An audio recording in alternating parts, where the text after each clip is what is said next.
तिरंगा लहरा रहा है, देश जश्न मना रहा है, लेकिन आज बात सिर्फ आज़ादी के जश्न की नहीं होगी। आज बात होगी उस आज़ादी की जिसका मतलब हर हिंदुस्तानी अपने तरीके से समझता है।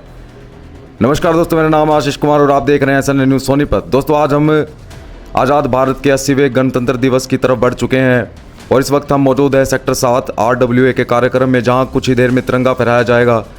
लेकिन तिरंगे के सामने खड़े होकर हम आपसे और यहाँ लोगों से कुछ सवाल करेंगे जो शायद हर भारतीय की ज़िंदगी से जुड़े हैं।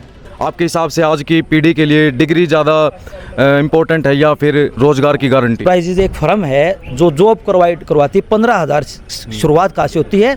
15,000 से, और 90,000 तक की सैलरी प्रोवाइड करवाती है।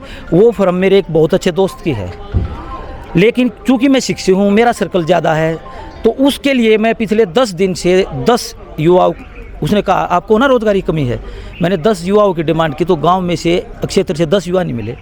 और काम क्या था सुनो आप, मशीन पर बैठकर कोई चीज़ इधर से उधर करनी। कंडीशन 2 ही थी। कंडीशन क्या थी? एक तो ये भाई फर्म में नशा करके नहीं जाएगा, गलत नहीं थी भाई नशा। दूसरा ये 4 छुट्टी होंगी, टाइम भी वही 8 घंटे ड्यूटी, 1 घंटे लंच। और क्या सुविधा चाहिए भाई? सरकारी लेवल ही नौकरी होता है क्या?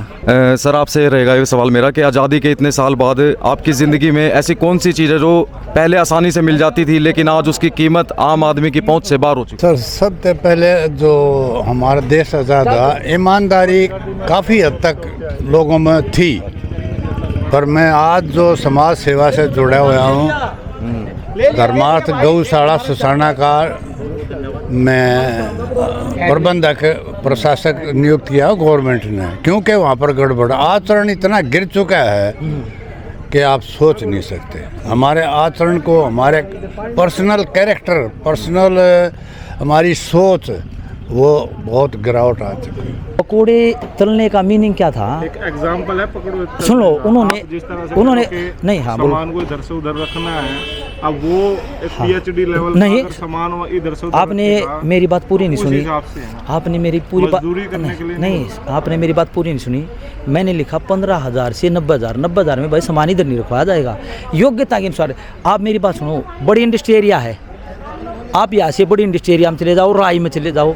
सुनो आप, मेरे को क्या लगता है ना सर कि ये जो है ना, इस पे बहुत देर तक चर्चा हो सकती है इस विषय पे, लेकिन हमें कम शब्दों में हम सोच रहे हैं बातों को जल्दी जल्दी लोगों से पूछ। आप बताइए सर, आपसे भी एक सवाल मैं पूछना चाहता हूँ कि हमारा आज़ाद भारत तरक्की कर रहा है, उद्योग बढ़ रहे हैं, रोज़गार बन रहे हैं, लेकिन अगर इसी तरक्की के साथ साथ हमारी हवा, हमारी ज़मीन, हमारा धरती के नीचे जो पानी है वो ख़राब हो रहा है, तो आपके हिसाब से विकास के और पर्यावरण के बीच में कैसे संतुलन बनाया जा सकता है? मेरा ये कहना है कि देश की तरक्की के लिए विकास भी इतना ही ज़रूरी है, और उसके साथ साथ विकास के साथ साथ हमारा पर्यावरण और जो स्वच्छ जल है और वायु है वो इससे भी ज़्यादा महत्वपूर्ण है।